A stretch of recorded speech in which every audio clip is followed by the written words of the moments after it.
¿Qué tal? Espero que este nuevo relato sea de tu agrado.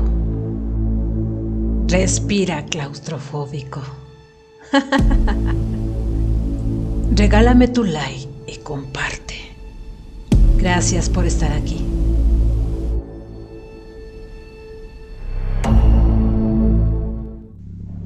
Vago por el cementerio y el gris del cielo se mimetiza con las gastadas y sucias lápidas.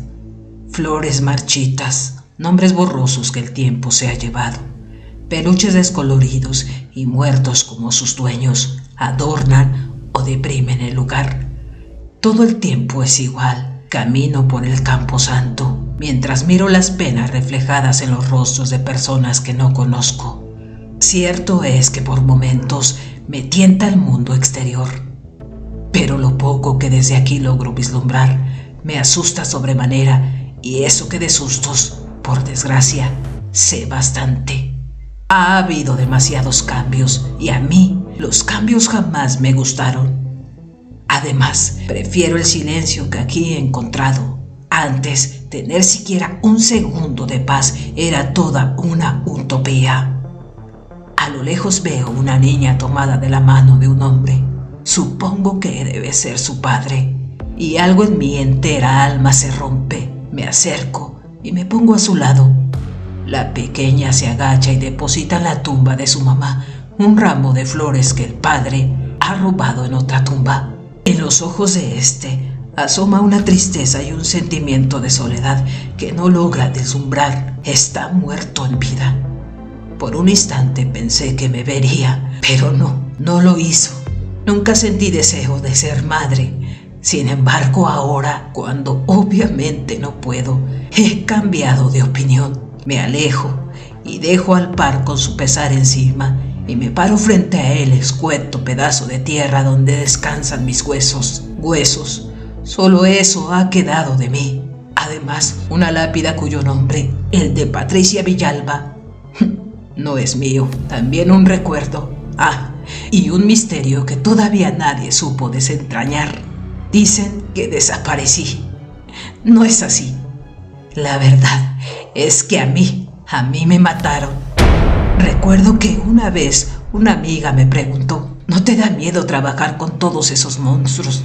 En ese momento me reí, la quise tranquilizar y le dije que no había monstruos. En la colonia Montes de Oca, solo enfermos. Me equivocaba, sí que lo había. La colonia era un infierno. No tengo dudas que vivir en ese lugar era pagar con creces todo pecado pasado o futuro. Los internos, en su mayoría, deambulaban por el parque sin ningún tipo de supervisión. Se la pasaban hostigando a los pocos visitantes que solíamos recibir. Sin embargo, eran inofensivos casi en su totalidad y con un par de puchos te los sacabas de encima. Para los pecadores que habitaban ese semil inframundo, el día a día era terrible. La alimentación era escasa, lo que ocasionaba que los enfermos se asemejasen a cadáveres vivientes. Iban en su mayoría desnudos mostrando su flacidez, con ojos ausentes y bocas que aparentaban ser cascadas de saliva. Se peleaban, tenían relaciones sexuales. Vi varias embarazadas, pero jamás una madre. Sufrió un aborto, doctora. Decían. No supe o no quise ver que no solo los pacientes tenían relaciones sexuales. Debí darme cuenta que el placer carnal, la perversidad y la maldad no es exclusiva de la locura. Más bien, todo lo contrario. Guardias, enfermeros, doctores y hasta visitantes.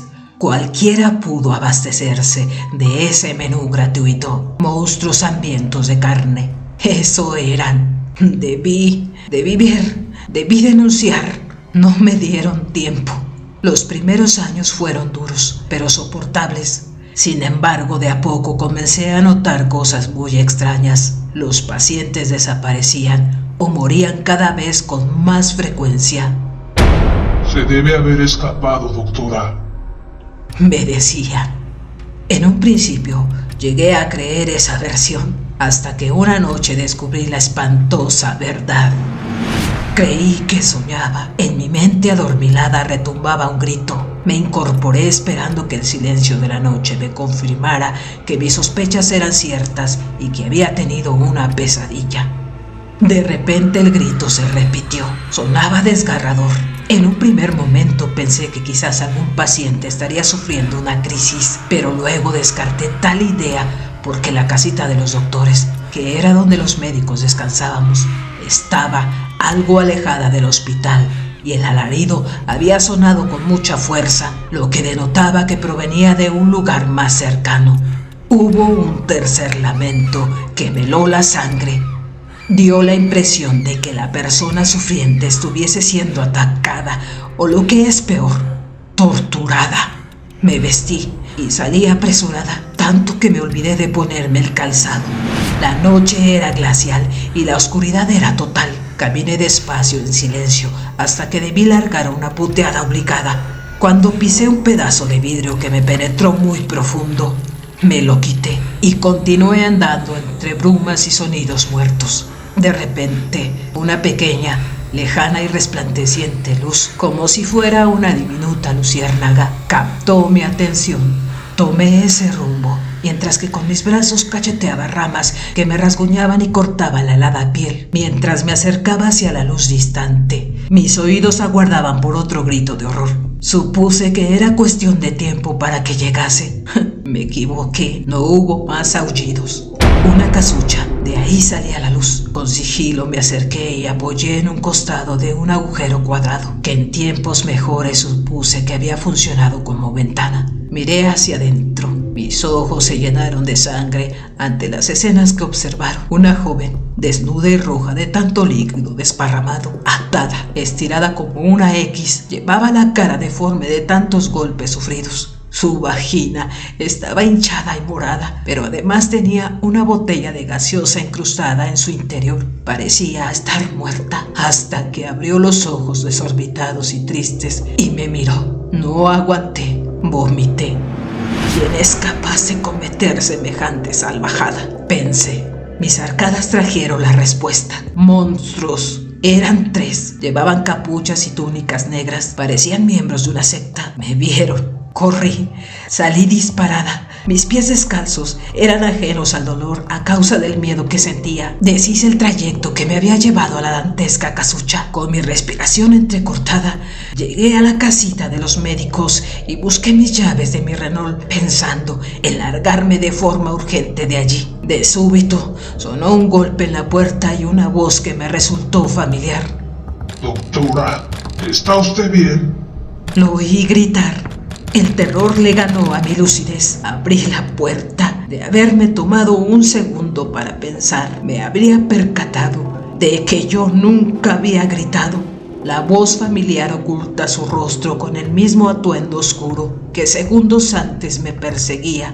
No pude reaccionar. La cuchilla fue precisa y me cercenó la garganta. Mi sangre escapó de mi cuerpo y manchó la pared de la habitación. Intenté taparme la herida. Fue en vano. La negrura se fue apoderando de mí de a poco hasta que finalmente me atrapó. Me hizo un sumario. La doctora Cecilia Jubileo abandonó su puesto durante la noche, dijo el muy hijo de puta del director. Pintaron la pared y borraron la delatadora mancha. Hicieron volver, supongo que aduciendo a algún error administrativo, el coche fúnebre. Sacaron a Patricia, la paciente fallecida cuya acta de defunción yo misma firmé horas antes de mi muerte, del modesto ataúd, y ahí mismo alojaron mi cuerpo sin vida.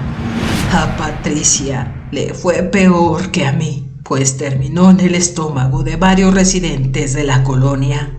Tal vez por respeto o cierto compañerismo no hicieron lo mismo conmigo. ¿Para qué gastar plata en carne si la tenían gratis? Corrupción, abuso de poder, tráfico de personas, sadismo y muerte. La colonia Montes de Oca tuvo mucho de eso y más hasta que mi muerte destapó la olla. El periodismo no logró desenmarañar el misterio del caso Jubileo, pero sí trajo visibilidad a las inhumanas condiciones de ese tétrico lugar. Plantaron pistas falsas, una cinta con mi supuesta voz diciendo que había escapado. También le quitaron toda la nafta a mi coche, con el simple hecho de despistar. Tomaron mi cartera de la escena del crimen y luego se la llevaron a mi casa. Más pistas falsas. Pusieron a la fuerza ideas y situaciones absurdas en las rotas mentes de los pacientes que igualmente jamás fueron escuchados por los policías. Tal vez, si lo hubiese hecho, habrían hallado la verdad cuando la joven que observé en la casucha logró escapar y contar lo que había visto. No le creyeron o no quisieron. Me buscaron por todos lados. Fui tapada de revistas y diarios, horas y horas de noticieros llenados tan solo con mi nombre. Pero las noticias son efímeras. La gente pierde interés. Me olvidaron. Ahí en ese preciso momento volví a morir. El sol despunta y el cementerio cobra vida. Por irónico que esto suene, sigo aquí, ocupando espacio ajeno. Patricia, reza la lápida. Cecilia, sonaría mejor.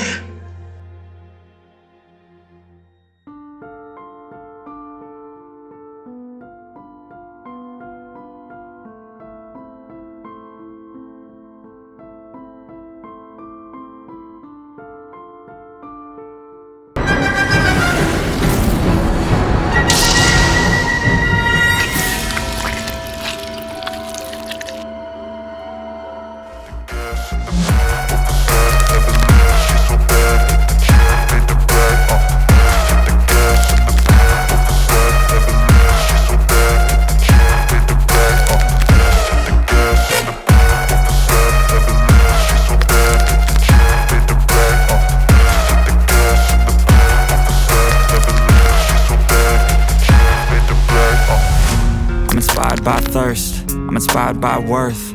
I desire your worst, so you can just hide while I work. I ain't tired, you first. I'll write a second, third verse about the lies you go disperse. You never did shit, I know it hurts.